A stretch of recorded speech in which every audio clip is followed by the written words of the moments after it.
Hi, welcome to Ernest Academy. പുതിയൊരു വീഡിയോയിലേക്ക് സ്വാഗതം.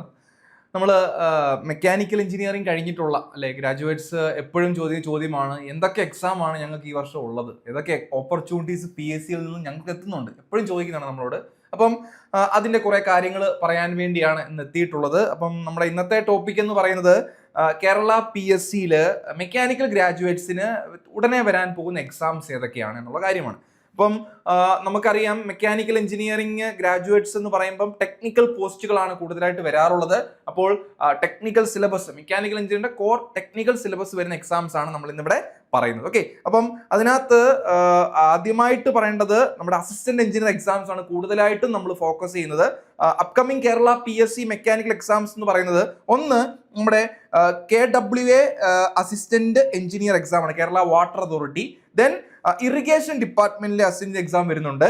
ദെൻ കേരള വാട്ടർ അതോറിറ്റി തന്നെ ഓപ്പറേറ്റർ ലെവൽ എക്സാംസ് എത്തുന്നുണ്ട്.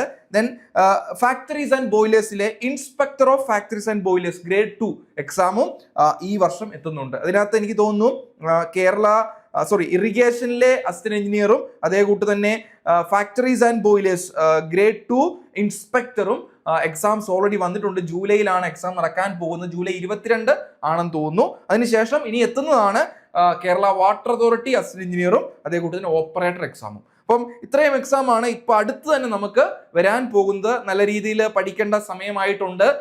എനിക്ക് തോന്നുന്നു 2026 നമുക്ക് മെക്കാനിക്കൽ എഞ്ചിനീയറിംഗ് പാസ്സായിട്ടുള്ള ഡിപ്ലോമ അല്ലെങ്കിൽ ഡിഗ്രിക്കാർക്ക് ഓപ്പർച്യൂണിറ്റീസ് വളരെയധികം നൽകുന്നുണ്ട്. ഞാൻ ഇപ്പോൾ പറഞ്ഞത് പക്ക ഡിഗ്രി ലെവൽ എക്സാംസ് ആണ് ഇപ്പോൾ പറഞ്ഞത്. ഓക്കെ, അപ്പം ഈ കണ്ട 4 എക്സാംസ് അല്ലെങ്കിൽ എത്താൻ പോകുന്ന ഈ കണ്ട എക്സാംസ് നമുക്ക് ക്രാക്ക് ചെയ്യാൻ വേണ്ടി ഇതിനകത്ത് നിങ്ങൾക്കറിയാം വേരിയസ് ഡിപ്പാർട്ട്മെന്റ്സിനാണ് പറഞ്ഞിരിക്കുന്നത്. ഒന്ന് കേരള വാട്ടർ അതോറിറ്റി, ഒന്ന് irrigation, then factories and boilers. അപ്പം സ്വാഭാവികമായിട്ടും എക്സാംസിന്റെ സിലബസ് വരുമ്പോൾ അതിൻ്റെതായ വ്യത്യാസങ്ങൾ ആ സിലബസിൽ ഉണ്ടാവും. സിലബസിൽ സബ്ജക്ട്സിലൊക്കെ ചെറിയ ചെറിയ സബ്ജക്ട്സ് ചേഞ്ച് ഉണ്ടാവും, വെയിറ്റേജ് ചേഞ്ച് ഉണ്ടാവും. അപ്പം അത് മനസ്സിലാക്കിക്കൊണ്ട് നമുക്ക് എങ്ങനെ ഈ 4 എക്സാമിനും ഒരുപോലെ ഒന്ന് പഠിച്ചെടുക്കാം എന്ന കാര്യമാണ് നമ്മൾ ഇന്ന് പറയാൻ പോകുന്നത്.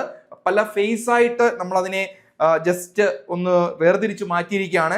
ഫേസ് 1 എന്ന് പറയുന്നത് ഈ എക്സാംസിന്റെ ഫൗണ്ടേഷൻ കോർ സബ്ജക്ട്സ് ആണ്. നമ്മൾ ഡേ 1 തൊട്ട് 50 വരെ നിങ്ങൾ എപ്പോൾ തൊട്ട് പ്രിപ്പയർ ചെയ്യുന്നോ അപ്പോൾ തൊട്ടുള്ള ഒരു 50 ദിവസം വരെ നിങ്ങൾക്ക് അതിന്റെ സബ്ജക്ട്സിന്റെ ഫൗണ്ടേഷൻ കോർ സബ്ജക്ട്സ് പഠിക്കാൻ വേണ്ടി മാറ്റി വെക്കാം. നമുക്കറിയാം മെക്കാനിക്കൽ എഞ്ചിനീയറിംഗിന്റെ ഏത് എക്സാം വന്നാലും വരുന്ന കുറേയേറെ സബ്ജക്റ്റുകളുണ്ട് അല്ലേ. അതില് ഇപ്പം നമ്മൾ പറയുവാണെങ്കിൽ ഇതിനകത്ത് ഈ ഫേസ് 1 സംസാരിക്കുന്നത് assistant engineer Kerala water authority അല്ലെങ്കിൽ ഇറിഗേഷൻ, അതിനോടൊപ്പം inspector of factories and boilers grade 2 എക്സാംസിന്റെ മെയിൻ ടോപ്പിക്സ് ആണ് നമ്മളിവിടെ ഫോക്കസ് ചെയ്യാൻ പോകുന്നത്. അതിൽ ആദ്യത്തെ ഒരു 7 ആഴ്ചയിലേക്ക് നമ്മൾ പറയുമ്പോൾ 1 തൊട്ട് 2 വരെ നമുക്ക് വേണമെങ്കിൽ ഫ്ലൂയിഡ് മെക്കാനിക്സ് എന്ന് പറയുന്ന ഒരു ഭീമാകാരമായ സബ്ജക്റ്റ് ആണ്.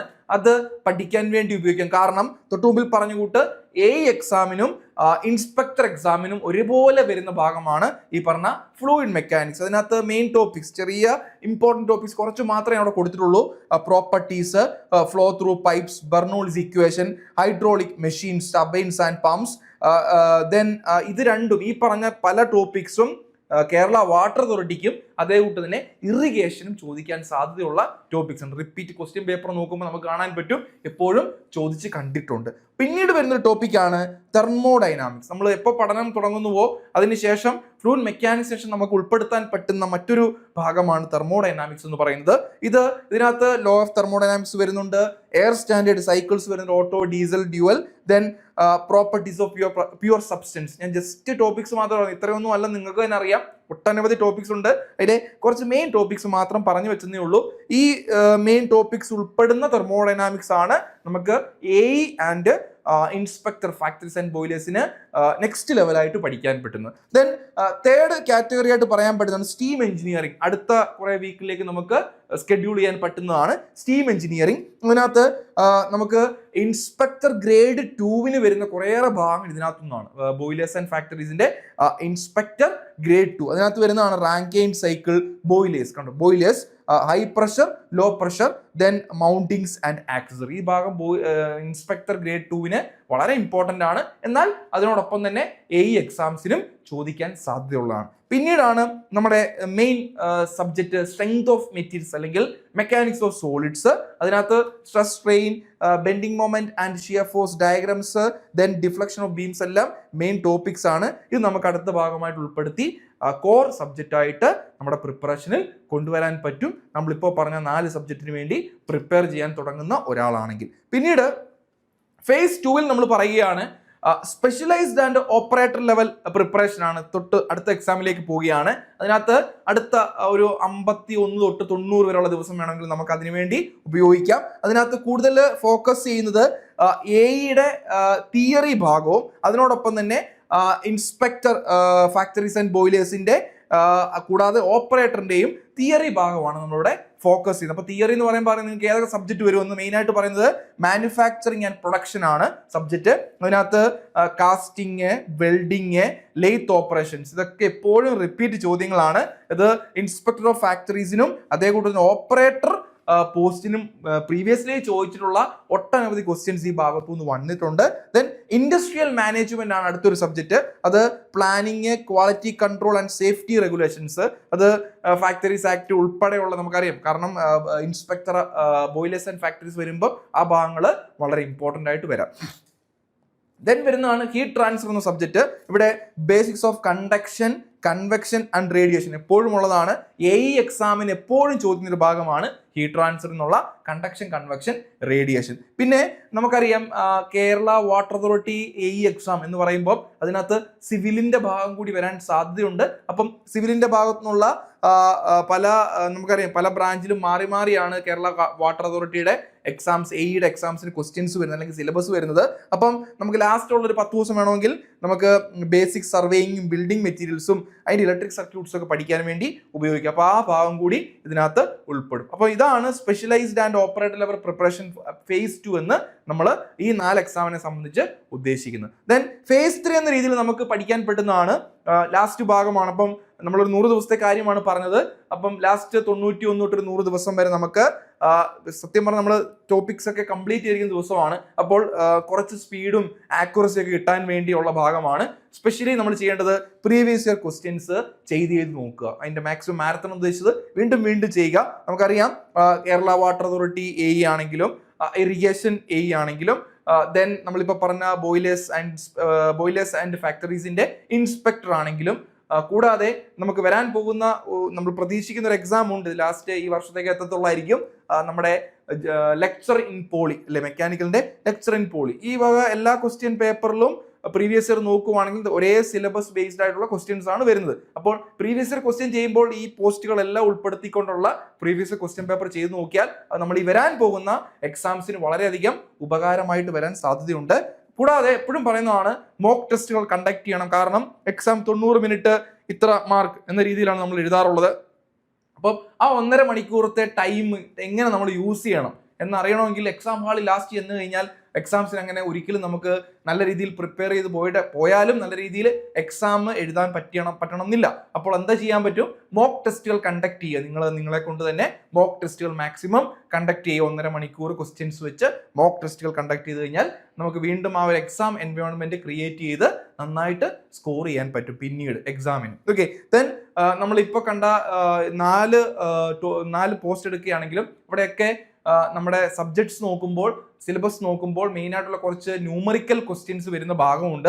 അതിനുവേണ്ടി ഉറപ്പായിട്ടും ഫോർമുല ഷീറ്റ് ഉണ്ടായിരിക്കണം. നമ്മൾ ഫോർമുല ബേസ്ഡ് ക്വസ്റ്റ്യൻസ് ഉണ്ടാവും, ഡയറക്റ്റ് ഫോർമുല ക്വസ്റ്റ്യൻസ് ഉണ്ടാവും. അപ്പം ആ ഫോർമുല ഷീറ്റ് പ്രിപ്പയർ ചെയ്ത് മാത്രമേ കൂടുതലും പഠിച്ചു പോകാൻ പാടുള്ളൂ. ഇനിയും ഇപ്പൊ കണ്ട നമ്മൾ പറഞ്ഞ അപ്കമിങ് എക്സാംസ് പ്രിപ്പയർ ചെയ്യുമ്പോൾ നമുക്കുള്ള ഈ സ്പെസിഫിക് എക്സാമിന് വേണ്ടിയുള്ള സ്മാർട്ട് സ്ട്രാറ്റജി, പ്രോ ടിപ്സ് എന്തൊക്കെയാണെന്ന് നോക്കാം. അപ്പം അതിനകത്ത് പറയുമ്പം നമുക്കറിയാം inspector of factories and boilers എന്ന് പറയുന്നത് സ്വാഭാവികമായിട്ടും ആ പോസ്റ്റ് കേൾക്കുമ്പോഴേ അറിയാം തെർമൽ എഞ്ചിനീയറിംഗുമായിട്ട് ബന്ധപ്പെട്ട് വരുന്നതാണ്, സ്റ്റീം എഞ്ചിനുമായിട്ട് ബന്ധപ്പെട്ട് വരുന്നതാണ്. അപ്പം ഇന്ത്യൻ ബോയിലർ റെഗുലേഷൻ ബേസ്ഡ് ആയിട്ടുള്ള ക്വസ്റ്റ്യൻസ് ഒക്കെ ഇതുകൂടെ കണക്ട് ചെയ്ത് ചോദിക്കാൻ സാധ്യതയുണ്ട്. ബോയിലേഴ്സ് എന്ന് പറയുമ്പോൾ നമുക്ക് മെയിനായിട്ട് പഠിക്കാനുള്ളത് ലാങ്ക്ഷയർ ബോയിലേഴ്സ്, ബാബ്കോസ് ആൻഡ് വിൽക്കോക്സ്, കൊച്ച്റാൻ ബോയിലർ, ഇങ്ങനെ പല ബോയിലേഴ്സ് ഉണ്ട് അല്ലേ, fire tube and water tube boilers. അപ്പം ഈ ഭാഗത്തുള്ള ചോദ്യങ്ങൾ കുറച്ചുകൂടെ ഫോക്കസ് ആയിട്ട് പഠിക്കണം. കാരണം അവിടെ നിന്ന് ചോദ്യങ്ങൾ ഉണ്ടാവും ഈ എക്സാമിന്. കാരണം പോസ്റ്റ് അതുമായിട്ട് ബന്ധപ്പെട്ടതായതുകൊണ്ട്. ഓക്കെ, പിന്നെ നമുക്കറിയാം AE post, assistant engineer post, Kerala water അതോറിറ്റിയും ഇറിഗേഷൻ എന്ന് പറയുമ്പം സ്വാഭാവികമായിട്ടും ഇത് വാട്ടർ അതോറിറ്റി ആൻഡ് ഇറിഗേഷൻ നമ്മൾ ഫ്ലൂയിഡുമായിട്ട് കൂടുതൽ ബന്ധപ്പെട്ടതാണ്. അപ്പം ഹൈഡ്രോളിക് മെഷീൻസിൽ നിന്നും നല്ല രീതിയിലുള്ള ചോദ്യങ്ങൾ ഈ പോസ്റ്റിലേക്ക് പ്രതീക്ഷിക്കാവുന്നതാണ് അല്ലെ. ഹൈഡ്രോളിക് മെഷീൻസ് അതിനകത്ത് വരുന്ന നമ്മുടെ സ്പെസിഫിക് സ്പീഡ്, ടർബൈൻ്റെ സ്പീഡ്, ദെൻ അതിൻ്റെ പമ്പ്, സെൻട്രിഫ്യൂഗൽ പമ്പ്, ഇതൊക്കെ പല KW എക്സാമിൻ്റെയും ഇമ്പോർട്ടൻറ്റ് ഫേവറേറ്റ് ക്വസ്റ്റ്യൻസ് ആയിട്ട് വന്നിട്ടുണ്ട്. അപ്പോൾ അത് തന്നെ വീണ്ടും റിപ്പീറ്റ് ചെയ്യാനുള്ള സാധ്യതയുണ്ട്. അതുകൊണ്ട് കുറച്ചും കൂടി നമ്മൾ വാട്ടർ അതോറിറ്റി എക്സാംസും ഇറിഗേഷൻ എക്സാംസും ഒക്കെ എഴുതുമ്പോൾ അതും കൂടി ഒന്ന് മനസ്സിലാക്കി വേണം നമ്മൾ പഠിച്ച് മുന്നോട്ട് പോകാനായിട്ട്. പിന്നെ നമ്മൾ പറഞ്ഞായിരുന്നു Kerala water authority operator exam എത്തുന്നുണ്ട്. ഇത് കൂടുതലും നമ്മൾ ഫാക്ട് ബേസ്ഡ് ക്വസ്റ്റ്യൻസ് ആണ് അവിടെ ചോദിക്കുന്നത് അല്ലേ. ഡെറിവേഷൻ ബേസ്ഡ് അല്ലെങ്കിൽ ഇക്വേഷൻ ബേസ്ഡ് ന്യൂമറിക്കലിനെക്കാട്ടിലും theory fundamental based fact based questions ആണ് നമുക്ക് ഈ പറഞ്ഞ ഓപ്പറേറ്റർ എക്സാമിന് പ്രതീക്ഷിക്കാൻ പറ്റുന്നത്. അപ്പോൾ അതുകൊണ്ട് നമ്മൾ ടൂൾ നെയിംസ് അല്ലെ, എങ്ങനെയൊക്കെ ഭാഗങ്ങൾ പറയാം, ഓപ്പറേറ്റർ അല്ലേ, അപ്പം tool names, unit conversions, mechanical maintenance ഒക്കെ എന്തൊക്കെയാണ് ബേസിക് ആയിട്ടുള്ളത്, ഇതൊക്കെ ബേസ് ആയിട്ടുള്ള ചോദ്യങ്ങളായിരിക്കും നമുക്ക് ഇവിടെ പ്രതീക്ഷിക്കാൻ പറ്റും. ജസ്റ്റ് നമ്മൾ ഈ എക്സാംസിനെ ഒന്ന് കാറ്റഗറൈസ് ചെയ്യുന്നേ ഉള്ളൂ. എങ്ങനെയായിരിക്കണം അതിൻ്റെ പഠിത്തം, സിലബസ് എപ്പോഴും നമ്മൾ കവർ ചെയ്യണം. സിലബസ് കവർ ചെയ്യാതെ ഒരിക്കലും നമുക്ക് എക്സാമിന് നല്ല സ്കോർ ചെയ്യാൻ പറ്റത്തില്ല. അപ്പം അത് ജസ്റ്റ് ഒരു ടിപ്പ് എന്ന രീതിയിൽ എങ്ങനെ പോസ്റ്റുകൾക്ക് വേണ്ടി പഠിക്കണമെന്ന കാര്യം പറഞ്ഞതേ ഉള്ളൂ. ഇനിയും നമ്മൾ എപ്പോഴും പറയാറുള്ളതാണ്, ഏത് എക്സാം വന്നാലും, ഇപ്പം നമുക്ക് വരുന്ന മെക്കാനിക്കൽ എക്സാംസ് ഇതൊക്കെയാണ്, ഏത് എക്സാം വന്നാലും നമ്മൾ പഠിക്കുന്ന ഡെയിലി റൊട്ടീൻ വളരെ ഇമ്പോർട്ടൻ്റ് ആണ്. നമ്മൾ പറയുമ്പം ടെക്നിക്കൽ എക്സാംസ് ആണ്, അപ്പോൾ അതിൻ്റെ ഇമ്പോർട്ടൻസ് കൊടുക്കണം. നമ്മൾ മോർണിംഗ് ഒരു 3 മണിക്കൂർ നമ്മൾ പുതിയ ഭാഗങ്ങൾ പഠിക്കാൻ വേണ്ടി ഉപയോഗിക്കണം. ശരിയല്ലേ?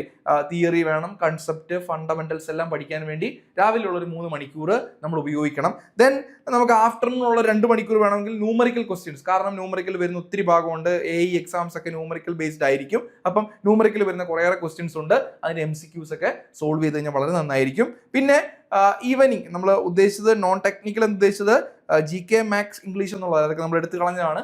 നമ്മളിപ്പോൾ പറഞ്ഞ പ്രോ ടിപ്സ് വരുന്ന ഭാഗം എന്ന് പറഞ്ഞു കഴിഞ്ഞാൽ പോസ്റ്റ് ബേസ്ഡ് ആയിട്ട് കുറച്ച് ഭാഗം പഠിക്കുന്നുണ്ട്. ഫാക്ടറീസ് ആൻഡ് ബോയിലേഴ്സ് വരുമ്പോൾ എന്തായിരിക്കും, then irrigation Kerala water authority വരുമ്പോൾ എന്ത് പഠിക്കണം, ഓപ്പറേറ്റർ ലെവലിൽ ഏതൊക്കെ ക്വസ്റ്റ്യൻസ്, അങ്ങനെയുള്ള സാധനങ്ങൾ പഠിക്കാൻ വേണ്ടി നമുക്ക് ഒരു 1.5 മണിക്കൂർ യൂസ് ചെയ്യാം. പിന്നെ എല്ലാ ദിവസവും നമുക്ക് റിവിഷനും അതുകൂട്ട് തന്നെ പ്രീവിയസ് ഇയർ ക്വസ്റ്റ്യൻ പേപ്പർ 20 വെച്ചെങ്കിലും ചെയ്തു പോകണം. അങ്ങനെ നോക്കുമ്പോൾ നമ്മൾ മൊത്തത്തിൽ ഒരു 7.5 മണിക്കൂർ അല്ലേ, മൊത്തത്തിൽ ഒരു 7.5 മണിക്കൂർ നമ്മുടെ പഠനം കൊണ്ടുപോകാൻ നോക്കിക്കഴിഞ്ഞാൽ ഈ വരുന്ന എല്ലാ എക്സാംസും ഈസി ആയിട്ട് ക്രാക്ക് ചെയ്യാൻ പറ്റും. ഇതാണ് നമ്മൾ പലരും ചോദിക്കുന്നുണ്ട്, ഏതൊക്കെ എക്സാംസ് ആണ് വരുന്നത്, അപ്കമിങ് ആയിട്ടുള്ള എക്സാംസ് ആണ്. ഇത് കൂടാതെ AMVA എക്സാം വരുന്നുണ്ട് ഉറപ്പായിട്ടും. AMVA എന്ന് പറയുമ്പോൾ നമുക്കറിയാം മെക്കാനിക്കൽ മാത്രമല്ല ഓട്ടോമൊബൈൽ സബ്ജക്റ്റും സിലബസിലുണ്ട്. 9 മൊഡ്യൂൾ, അതിൽ 4 മെക്കാനിക്കലും 4 ഓട്ടോമൊബൈലും ഒരു നമുക്കറിയാം ജോബ് റിലേറ്റഡ് ടോപ്പിക്സും വരുന്ന മൊഡ്യൂൾസ് ആണ്. അതിലും മെക്കാനിക്കൽ പോർഷൻസ് വരുന്നുണ്ട്. അപ്പം ആ എക്സാമും നമുക്ക് ഉടനെ തന്നെ പ്രതീക്ഷിക്കാവുന്നതാണ്. അപ്പം ഇത്രയുമാണ് നമുക്ക് ഈ വർഷത്തിൽ പ്രതീക്ഷിക്കാൻ പറ്റുന്ന മെക്കാനിക്കൽ ബേസ്ഡ് ആയിട്ടുള്ള അപ്കമിങ് എക്സാംസ് എന്ന് പറയുന്നത്. അപ്പം നമ്മുടെ ഓൾറെഡി അസിസ്റ്റന്റ് എഞ്ചിനീയർ ആണ് കൂടുതൽ വന്നിട്ടുള്ളത്. അപ്പം നമ്മുടെ ഏണസ്റ്റ് അക്കാദമിയിൽ കോഴ്സുകൾ ആരംഭിച്ചിട്ടുണ്ട്. അസിസ്റ്റന്റ് എഞ്ചിനീയർ എക്സാമിന് ഉൾപ്പെടെ നേരത്തെ പ്രീവിയസ് ഇയർ നടന്നിട്ടുള്ള എക്സാംസിനൊക്കെ നല്ല രീതിയിൽ റാങ്കുകൾ അതുകൂട്ട് തന്നെ സെലക്ഷൻ നടന്നിട്ടുള്ള നമ്മുടെ കോഴ്സുകളുണ്ട്. അപ്പോൾ അതിലൊക്കെ മാക്സിമം ജോയിൻ ചെയ്യാൻ ശ്രമിക്കുക. അസിസ്റ്റന്റ് എഞ്ചിനീയർ മെക്കാനിക്കൽ നമ്മൾ ഓൾറെഡി പറഞ്ഞു കഴിഞ്ഞു, അതിൻ്റെ കോഴ്സുകൾ ഓൾറെഡി സ്റ്റാർട്ട് ചെയ്തിട്ടുണ്ട്.